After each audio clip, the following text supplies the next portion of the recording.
عمر رضی اللہ تعالیٰ عنہ نے نبی صلی اللہ علیہ وسلم سے کے وعدے کے مطابق سراقۃ بن مالک کو بلوایا، اس کو کسرا کے وہ کپڑے، وہ کنگن، وہ تاج پہنایا اور اسے کہا چلو بھی اب چل کے دکھاؤ۔ سراقۃ بن مالک کو وہ نبی صلی اللہ علیہ وسلم کا کیا ہوا وعدہ پورا آ گیا۔ اللہ اکبر، اللہم صلی علی محمد وعلی آل وسلم۔ اس کے بعد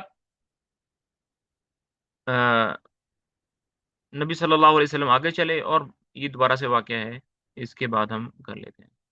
اگلا واقعہ یہ ہے، ایک اور واقعہ جو پچھلے واقعے سے ڈیفرنٹ ہے، وہ یہ ہے کہ راستے میں نبی صلی اللہ علیہ وسلم کو بریدہ اسلمی رضی اللہ تعالیٰ عنہ ملے۔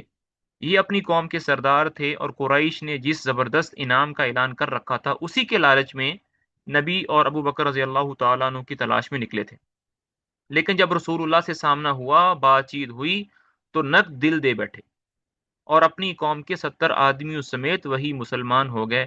پھر اپنی پگڑی اتار کر نیزہ سے باندھ لی، جس کا سفید پھر پرا ہوا لہراتا ہوا بشارت سناتا ہوا امن کا بادشاہ، صلح کا حامی، دنیا کو عدالت و انصاف سے بھرپور کرنے والا تشریف لا رہا ہے۔ اللہ اکبر۔ آگے چھٹا واقعہ ہے، راستے میں نبی صلی اللہ علیہ وسلم کو حضرت زبیر بن عوام رضی اللہ تعالیٰ عنہ ملے۔ یہ مسلمان کے ایک تجارت پیشہ گروہ کے ساتھ ملک شام سے واپس آ رہے تھے۔ حضرت زبیر رضی اللہ تعالیٰ عنہ حضرت ابو بکر رضی اللہ تعالیٰ عنہ کو سفید پارچہ جات پیش کیے۔ قبا میں تشریف آوری۔ دو شنبہ ربیع الاول 14 نبوت کا پہلا سال ہے، یعنی ہجری نبوت کا 14واں سال ہے، ہجرت کا پہلا سال ہے۔ یعنی ہم جو ابھی جو کیلنڈر دیکھ رہے ہیں 1447 چل رہا ہے، یہ بیسیکلی اس سال سے سٹارٹ ہوا ہے جس سال نبی صلی اللہ علیہ وسلم نے مکہ سے مدینہ ہجرت کی تھی، تو وہ نبوت کا ہجری کا پہلا سال ہے۔ اور اگر اس دوسری ڈیٹ دیکھیں انگلش میں تو 23 ستمبر 622 ہجری کو رسول اللہ صلی اللہ علیہ وسلم قباء میں وارد ہوئے۔ آپ میں سے اکثر لوگ جو ہیں وہ مدینہ گئے ہوں گے، اللہ تعالیٰ ہمیں مدینہ منورہ کی اور بیت اللہ کی بار بار وہاں جانے کی توفیق عطا فرمائے۔ قباء جو ہے یہ مدینہ منورہ سے چند فاصلے پر، چند میٹرز پر ایک چھوٹی سی بستی ہے، لیکن ابھی جو ہے یہ مدینہ کا ہی حصہ بن چکی ہے۔ تو نبی صلی اللہ علیہ وسلم پہلے مدینہ تشریف نہیں لے کر گئے، پہلے قباء میں قیام کیا انہوں نے۔ حضرت عروۃ بن زبیر رضی اللہ تعالیٰ عنہ کا بیان ہے، مسلمان مدینہ نے مکہ سے رسول اللہ کی روانگی خبر سن لی تھی۔ اب تھوڑا سا مدینہ والوں کا بھی حال سن لیتے ہیں۔ مدینہ میں یہ بات مشہور ہو چکی تھی کہ نبی صلی اللہ علیہ وسلم مکہ سے نکل چکے ہیں، اور ان دنوں میں مکہ سے مدینہ کا جو سفر ہے وہ 6 سے 7 دن میں ہوتا تھا۔ تو وہ ہر روز فجر کے بعد صبح سورج طلوع ہونے کے ساتھ ہی مدینہ سے باہر اپنے گھر سے باہر نکل آتے تھے، اور وہ جگہ جہاں پر مدینہ کا انٹری پوائنٹ ہے وہاں آ کر کھڑے ہو جاتے تھے اور رسول اللہ صلی اللہ علیہ وسلم کا انتظار کرتے تھے۔ جب سورج بہت زیادہ بلند ہو جاتا تھا اور گرمی ستانے لگتی تھی تو تھک ہار کر واپس چلے جاتے تھے، اور روزانہ ان کی یہی عادت تھی، صبح آتے دوپہر کو چلے جاتے۔ ایک دن اسی طرح انتظار کر رہے تھے، کرتے کرتے دوپہر جب گرمی ہو گئی تو گھر واپس جا رہے تھے، تو ایک یہودی مدینے کا رہنے والا وہ اپنی چھت پر چڑھا اور اس نے نبی صلی اللہ علیہ وسلم اور ابو بکر کو آتے ہوئے دیکھ لیا، اور اس نے اپنی چھت پر زور سے پکارا، اے مدینے والو تمہارا ساتھی آ گیا۔ لوگوں نے دوڑے لگائیں نبی صلی اللہ علیہ وسلم کو ریسیو کرنے کے لیے، استقبال کرنے کے لیے۔ جیسے میں نے پہلے عرض کیا کہ نبی صلی اللہ علیہ وسلم تھوڑے نوجوان لگتے تھے، ابو بکر رضی اللہ تعالیٰ عنہ پر بزرگی کے اثرات تھے، تو جنہوں نے ابو بکر کو اور نبی کو پہلے نہیں دیکھا تھا وہ یہی سمجھتے تھے کہ ابو بکر نبی ہیں، کیونکہ وہ زیادہ بزرگی کی طرف تھے۔ تو ابھی وہ واقعہ تفصیل سے سنتے ہیں۔ ایک حضرت عروۃ بن زبیر رضی اللہ تعالیٰ عنہ کا بیان ہے، مسلمانان مدینہ نے مکہ سے رسول اللہ صلی اللہ علیہ وسلم کی روانگی کی خبر سن لی تھی، اس لیے لوگ روزانہ صبح حرہ کی طرف نکل جاتے تھے۔ حرہ جو ہے ایسی سرزمین کو کہتے ہیں جو کہ جلی ہوئی ہوتی ہے۔ اگر آپ حضرات تشریف لے گئے ہیں مدینہ میں، اور آپ نے دیکھا ہوگا کہ مدینہ سے جب مکہ کی طرف جاتے ہیں تو جیسے ہی مدینہ سے باہر نکلتے ہیں تو آپ کو لگے گا کہ پہاڑ جلے ہوئے ہیں، زمین جلی ہوئی ہے، اور چھوٹے چھوٹے چٹانیں ہیں جو کہ بالکل کالی سیاہ ہیں، جیسے ابھی کچھ دن پہلے وہاں پر آگ لگ کر ختم ہوئی ہے۔ عربی زبان میں اس کو حرہ کہتے ہیں۔ مدینہ منورہ کے دو جانب حرہ ہے، اور دو جانب، ایک جانب جو ہے وہ کھجوروں کے باغات ہیں، تو وہ صبح حرہ کی طرف نکل جاتے۔ آپ صلی اللہ علیہ وسلم کی راہ تکتے رہتے، جب دوپہر کو دھوپ سخت ہو جاتی تو واپس چلے جاتے۔ ایک روز طویل انتظار کے بعد لوگ اپنے اپنے گھروں کو پہنچ چکے تھے۔ ایک یہودی اپنے کسی ٹیلے پر کچھ دیکھنے کے لیے چڑھا۔ کیا دیکھتا ہے کہ رسول اللہ آپ کے رفقا سفید کپڑوں میں ملبوس، جن سے چاندنی چٹک رہی تھی، تشریف لا رہے ہیں۔ اس نے بے خود ہو کر نہایت بلند آواز سے کہا، عرب کے لوگوں، یہ رہا تمہارا نصیب جس کا تم انتظار کر رہے تھے۔ یہ سنتے ہی مسلمان ہتھیاروں کی طرف دوڑے، اور ہتھیار سج دج کر استقبال کے لیے امنڈ پڑے۔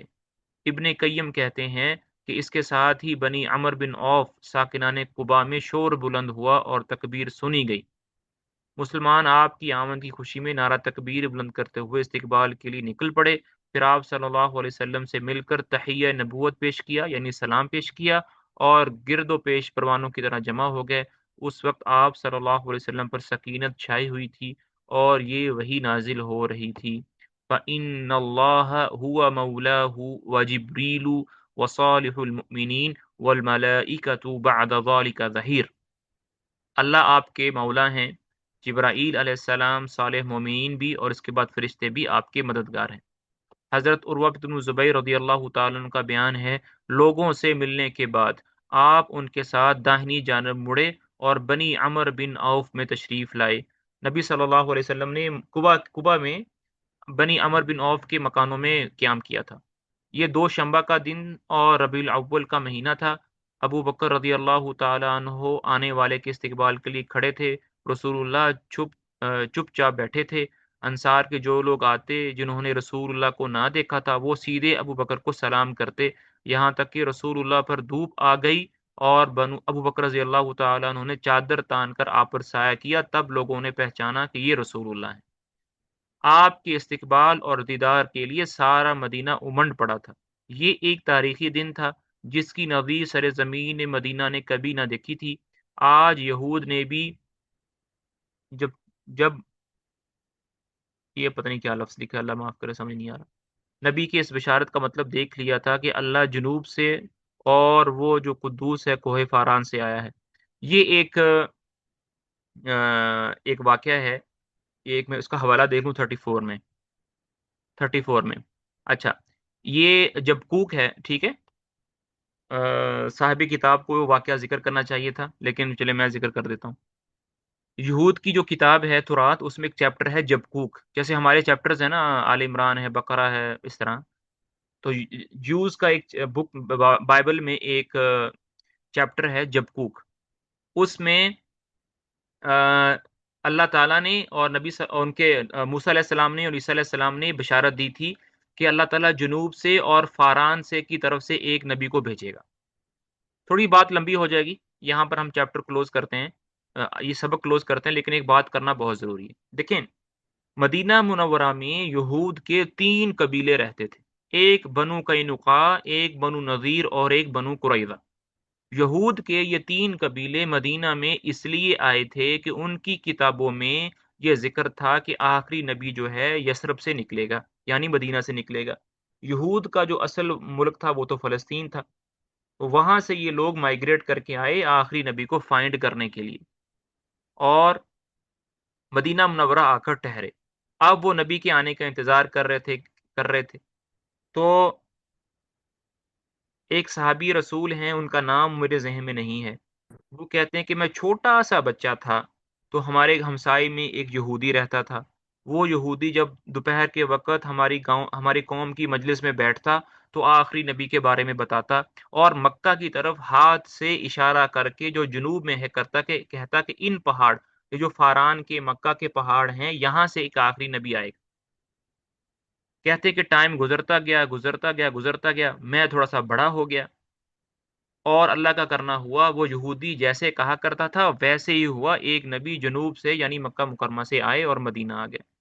کہا جن لوگوں کو وہ بتایا کرتا تھا وہ سب ایمان لے آئے، اور وہ جو یہودی ہے وہ ایمان نہیں لایا، صرف ہٹ درمی کی وجہ سے، ضد کی وجہ سے کہ یہ نبی بنی اسرائیل سے کیوں نہیں آیا۔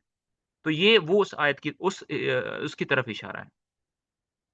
رسول اللہ صلی اللہ علیہ وسلم نے یہ واقعہ، جو یہ جو آیت ہے نا، یہ جو اللہ جنوب سے اور جو قدوس ہے کوہ فاران سے آیا ہے، یہ وہ آیت ہے جو ان کے جبکوک میں بائبل میں لکھی ہوئی ہے۔ رسول اللہ صلی اللہ علیہ وسلم نے قبا میں کلثوم بن حدم، اور کہا جاتا ہے کہ سعد بن خزیمہ کے مکان پر قیام کیا، پہلا قول زیادہ قوی ہے، کلثوم بن حدم کو کیا۔ اور حضرت علی بن ابی طالب رضی اللہ تعالیٰ نے مکہ میں 3 روز ٹھہر کر اور لوگوں کی جو امانتیں رسول اللہ کے پاس تھی انہیں ادا کر کے پیدل ہی مدینے کا رخ کیا، اور قبا میں رسول اللہ سے آ ملے اور کلثوم ابن حدم کے یہاں پر قیام کیا۔ یہاں پر نبی صلی اللہ علیہ وسلم نے کل 4 دن، 2 شنبہ یعنی پیر کا دن، منگل، بدھ، جمعرات، یا 10 سے زیادہ دن یا پہنچ اور روانگی کے علاوہ 24 دن قیام کیا، اور اسی دوران مسجد قباء کی بنیاد رکھی اور اس میں نماز بھی پڑھی۔ یہ آپ کی نبوت کے بعد پہلی مسجد ہے جس کی بنیاد تقوی پر رکھی گئی۔ تو مسجد نبی پہلی مسجد نہیں ہے، مسجد نبوی دوسری مسجد ہے، پہلی قباء ہے۔ 5ویں دن یا 12ویں دن یا 26ویں دن جمعہ کو آپ حکم الہی کے مطابق سوار ہوئے، اور ابو بکر رضی اللہ تعالیٰ عنہ آپ کے ردیف تھے۔ ردیف کا مطلب پیچھے بیٹھے تھے۔ آپ صلی اللہ علیہ وسلم نے بنو نجار کو، جو آپ کے ماموں کا قبیلہ تھا، بنو نجار جو تھا وہ نبی صلی اللہ علیہ وسلم کا کیا تھا؟ ننیال تھا۔ جس طرح ہمارے ماموں خالہ ہوتے ہیں، تو بنو نجار والے ہمارے نبی صلی اللہ علیہ وسلم کے کیا تھے؟ ننیال تھا۔ اطلاع بھیج دی، چنانچہ وہ تلواریں حمائل کیے حاضر ہوئے۔ آپ نے ان کی مائیت میں مدینے کا رخ کیا۔ بنو سالم بن عوف کی آبادی میں پہنچے تو جمعے کا وقت آ گیا۔ قباء سے چل کر مدینہ منورہ پہنچنے کے درمیان میں ایک بستی آتی ہے، بنو سالم بن عوف۔ ابھی بھی یہ بستی ہے، ابھی بھی اس مسجد کے اثرات وہاں پر ہیں۔ جب آپ حضرات مدینہ منورہ تشریف لے جائیں، اللہ کرے ہم سب کو، تو لازمی دیکھیے گا بنو سالم بن عوف کی آبادی ابھی بھی ہے۔